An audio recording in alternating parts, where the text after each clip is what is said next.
Acho, are the Rams the scariest team in the NFC? Absolutely. To me, Rams are by far the scariest team in the NFC because we saw firsthand when the Rams fully activate, which they finally did, all of a sudden, it does not appear that they can be beat, or they will be a very, very, very tough out. The Rams, we remember, had acquired Von Miller. They've acquired Odell Beckham. They acquired Matthew Stafford. The Rams, in my mind, are this year's version of the Tampa Bay Buccaneers. Yeah. Remember, the Tampa Bay Buccaneers last year's Super Bowl, Gronk scored twice, offseason acquisition. AB scored, offseason acquisition. Leonard Fournette scored, in-season acquisition. Yesterday, Rams game, Odell Beckham scored, in-season acquisition. Matthew Stafford scored that second play, in-season acquisition, that second touchdown. And you got big-time plays from the likes of Von Miller, incredible pressure. Kyler Murray never got comfortable. The Rams are this year's version of the Tampa Bay Buccaneers. Oh. Question is simply, can they execute at the highest level and go ahead and win the Super Bowl? Last year, Bucs started 7-5 through 12 weeks. This year, Rams started 7-4 through 12 weeks. Right. Rams are since 5-1. They'd have to go 9-1 to win the Super Bowl. Bucs went 8-0 to win the Super Bowl. For me, I'm looking at these Rams and I'm like, okay, you are the one team that's the most talented team. I'll break it down like this very simply. Let's go. The Rams have 3 surefire Hall of Famers and maybe a 4th. Okay. Only team in the NFC left that has that many Hall of Famers, and we're not talking about way past their prime Hall of Famers. We're talking about, like, still in the midst of it. Aaron Donald, surefire Hall of Famer. Von Miller, surefire first ballot Hall of Famer. Jalen Ramsey, fairly sure Hall of Famer. Then Matthew Stafford, if the Rams were to go on to win, you can go ahead and pencil him into the Hall. Packers got Rodgers and Adams. Maybe Adams a Hall of Famer, but Adams is a dog nonetheless. Bucks, without AB, they got Gronk. They got Brady. Maybe they got Mike Evans. And the Niners are just the Niners, a very well-coached football team. So with that being said, just off the nature of the top tier of the Rams' talent, 4 Hall of Famers, 3 guaranteed, and Matthew Stafford at the quarterback position, they are the scariest team in the National Football League, at least in the NFC, for sure. They are not the scariest team in the NFC. Oh, Acho, this is why you shouldn't go to games. Because I think the price of admission going to games, look, I'm a Chargers season ticket holder. Then I come back on this show and say Justin Herbert's the best quarterback ever because that's the price of admission. You get all of a sudden hypnotized by what you see in that experience. I need you to keep perspective, Acho. Remember, the Rams have to go out there and play now the Tampa Bay Buccaneers. Oh, let me put some respect on their name. The Super Bowl champion Tampa Bay Buccaneers that are a better version this year than they were last year when they won the championship. Acho, tremendous take right there for those who are supporting you and supporting the Los Angeles Rams. You went to school on them. And I remember in school, you had your paragraph and your paragraph structure. You start off with a topic sentence, right? Then you got to hit them with some supporting sentences. And then finally that concluding sentence that wraps it all up. But not Acho. Acho went to a different school, St. Mark's, right? Yes, sir. So at St. Mark's, they start with the concluding sentence. Oh, they're the scariest team in the NFC. Then he tried to support it with some BS, but he didn't go out there and try to support it. They got Hall of Famers. They got Hall of Famers. And then the topic sentence, which is, are they the scariest team in the NFC? Hell no, because they're not even the scarier team of who they're going to face going forward. The Tampa Bay Buccaneers have a better total defense, better pass defense, better scoring offense, more takeaways, better total offense, better scoring defense. I could keep going, but I think I'm getting a little boring up here talking about how much better the Tampa Bay Buccaneers are than the Rams. Now, I know what you're going to counter with. Well, they played earlier, and who won that matchup? Oh, right here, it jumps out. They beat the Tampa Bay Buccaneers. But we're going to have this argument a lot today.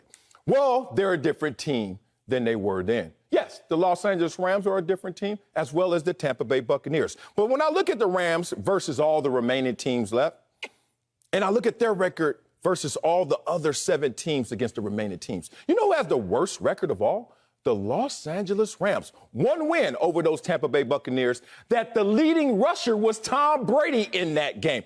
Tom Brady was the leading rusher. Your team, 1-4, is now the scariest team left in the NFC. Where they do that at when you have no real supporting I got you. I got you very simply. I anticipated this. Scariest doesn't necessarily mean to me what will you do. Scariest does not necessarily mean to me what have you done. Okay. Scariest to me is what can you do? Ah. And there's a monumental difference. A lion is the scariest animal to me. Now, hippos kill more people annually than lions do. Hungry hippos. 500 people a year. Okay. Snakes kill more people annually than a lion does. A lion only kills 100 people annually, but I know what a lion can do if I were to be there in the jungle. It's not what lions have done. They don't kill as many people as hippos. It's not what lions will do, but what can they do? So when I'm thinking about these Rams, so I don't think so much that what have they done. That's not what dictates the fear of the Los Angeles Rams. I don't even know what will they do, because I don't know if they will show up against the Bucs. And if you beat the Bucs, will you show up against the likely Packers, that opponent you're more than likely to face?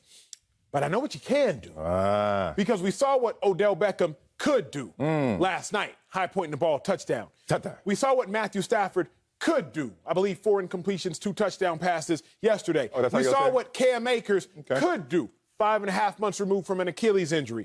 We saw what Aaron Donald could do, pass rushing galore. We saw what Von Miller could do. So the Rams are the scariest, not because of what they have done and not because of what they will do, but I know what these Rams are capable of doing. Just like on the AFC side, I admitted what your Buffalo Bills are capable of doing. We know the Buffalo Bills have lost to the Jacksonville Jaguars. Yes. We know the Buffalo Bills have had some ugly losses. Bills aren't the scariest to me because what they've done. But, I know what they're capable of, like a lion in a jungle. I know what they're capable of, Big Dog. Oh, you kept saying hippo, and it just kept getting. MJ loves hippos. I don't know what's going on. My daughter loves rhinos. Are rhinos on the list anywhere? No, obviously not, because you are sitting up here. Rhinos nearly extinct? Are they? I know, not at the LA Zoo. It's a couple. I seen one. All right, here we go. Oh, Acho, let's have a little fun up here. Fill in the blank. You ever had a test like that? You did, huh? The riskiest ones. Oh, yeah, it was. Those are easy tests, too, so you went to an easy school. All right, here we go. Never had a test like this. You, as a team, go as far as your blank. Weakest link. That ain't a blank. That's blanks. Quarterback. Quarterback can take you, right? That's why I failed. Weakest link. She like, oh, my God, where's Sam? Sam, get your brother. What the hell? Weakest link. All right. You go as far as your quarterback can take you. You know that, right? That's true. And last night, I saw Matthew Stafford out there on a tricycle. Or, I won't even insult him. It's his first playoff win. Congratulations, Matthew Stafford. You were on a bicycle with training wheels. You know that he went out there and threw the football 17 times. I had to go back and look at Jared Goff's playoff record. Say, ain't no way that Matthew Stafford went out there and threw the ball fewer times than Jared Goff.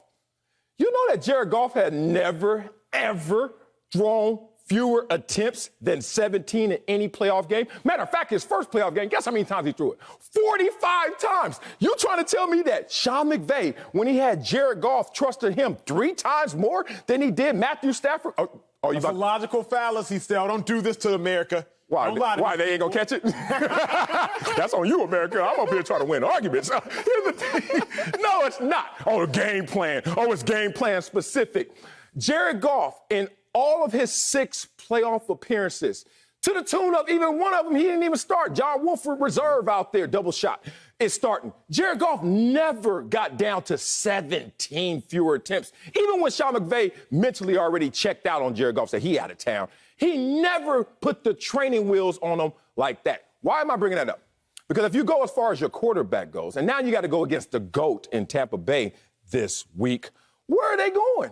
They don't trust Matthew Stafford. That was a game where psychologically you saw Sean McVay try to take care of his quarterback. Why is that bad? You got a running back with 1 Achilles, and now you got an arm cannon, super talent at the quarterback position, but he's the one that needs training wheels? If you look at this team psychologically, when they go against the Bucs, the champions, and the GOAT, you can't win that game in training wheels. You're reaching, big dog. You are reaching. Oh, Matthew Stafford may have training wheels, but it was not dictated on last night's game. What do you mean? They're up 28-0 at halftime. That's why you don't pass the ball. You know that better than anybody in the National Football League. 17. You've been in those games where, hey, if you're getting blown out in the second half, all you're doing, you ain't Jared Goff had blowouts, and he still threw for more than 17. 28 to 0 at halftime. I don't think Goff I don't know about that. 28 to 0. I ain't going to do that much research right now on the fly. I ain't doing that much. All right, So let's with talk. that being said, What? Stafford might have training wheels. I do not think so, but think so? I know I can't judge based off last game. Last night's game was a sheer and utter blowout that the Rams were in control of the entirety of the time. Here's why to me Rams are scary as hell. Let's go. If Von Miller decides to activate, you know Von Miller is a 20-sack type of guy. Twitchy. Aaron Donald is a 20-sack type of guy. Odell Beckham is a 1,400 caliber receiver. Cooper Kupp is a 2,000-yard receiver. Matthew Stafford is a 5,000-yard passer. If the Rams decide to fully activate, and I didn't even mention Jalen Ramsey, who gonna stop him, huh? I mean, because you look at the Packers, and the Packers, you say, man, but they got Devontae Adams. Great, they got Jalen Ramsey. Yeah, but they got A.J. Dillon. Okay, cool, they have Aaron Donald. When you look at the Buccaneers, without A.B., without Chris Godwin, they got Mike Evans. Jalen Ramsey, great eraser. Erase Mike Evans. Now who else you got? Leonard Fournette, because he's been banged up. Who else you got? Gronk? Oh, playoff Lenny? Playoff Lenny back? Playoff Lenny ain't played last week. He have to. We resting up for when it matters most, when we go against these Rams. Hold on, dog. Y'all trying to bring a skateboard to a scooter race. You ever seen that before? Hey, and y'all got training wheels on the skateboard? How is that going to work? You try to give me the perfect game. The perfect game. Well, y'all got Hall of Famers. The Buccaneers got Hall of Famers, too. Don't make them Hall of Famers that actually have results with their success versus y'all who are like, hypothetically, this all could add up. How many rings, Matthew Stafford? How many rings? Oh, they both just won their first playoff game. And you know about how experience brings comfort. That's true. So Kyler Murray loses in his first playoff game in part because he didn't have Hopkins. So now he's going out there and he's handicapped. They lose that game in part because of a lack of experience. Now you take these Rams they have experience, but not the same level of experience as the Super Bowl champions. So what's going to happen when Hall of Famers meet Hall of Famers and these Hall of Famers have experience and results? Fireworks, but who's going to get burnt up? I love it. I love it. I love it. I love it. Here's what we know, and let me ask you this. The Rams have the more talented team without AB on the Bucs, without Godwin on the Bucs, and with Leonard Fournette hampered on the Bucs. The Rams have a more talented team than the Bucs. So if the Rams got a more talented team than the Bucs, Rams fully activate, Bucs fully activate, you got to go to the team with more talent. Now, the Rams are on a short week, and the Rams got to travel. So if we want to put that in the Rams' defense or put that as a issue for the Rams, I get all that. But you can't look at this Rams roster. Van Jefferson, who balled yesterday, Cooper Kupp, plus Odell Beckham, plus their running back is back, plus Stafford, plus Ramsey, plus Donald, plus Floyd, plus Vaughn. You can't look at that team and be like, oh, Bucs got this one in the bag. No, sir, big dog. Well, no, sir. Yes, I can, because you're making the Dallas Cowboys argument, but you're not making it for the Dallas Cowboys. They're the more talented team. Where are they right now? I don't know, scattered around the world on their vacation. And you look at this Rams team, more talented potentially than the Tampa Bay Buccaneers. But I would say the Cowboys were more talented than the San Francisco 49ers. How that turned out, it's because it's about not just being responsible, but being accountable. This is something Judge Joe Brown said. I like Judge Joe Brown. I can't wait till I get to that age, boy. Woo, you think I'm unfiltered now. Wait till I get older. I'm going to talk some noise like him. He said, man, I'm tired of people saying be all that you can be instead of be all that you should be. And I didn't catch it at first. I was like, can and should, is that really a big difference? But there is a difference in level of tier of responsibility. What you should do, not what you can do. Because if you don't do it, then you're like, well, I'm sorry, I can't right now. I can next time. But when you talk about a should team like the Tampa Bay Buccaneers, they knew they had all that Hall of Fame potential. And they knew that they should put it all together with the GOAT steering the pot. And you want to talk talent in a game where the GOAT, Tom Brady, is never the most talented quarterback, at least in the way that we measure talent. Of course. But he's always the one that produces the most results. I think that he is just an example of what these Tampa Bay Buccaneers going to do to the scariest team in the NFC.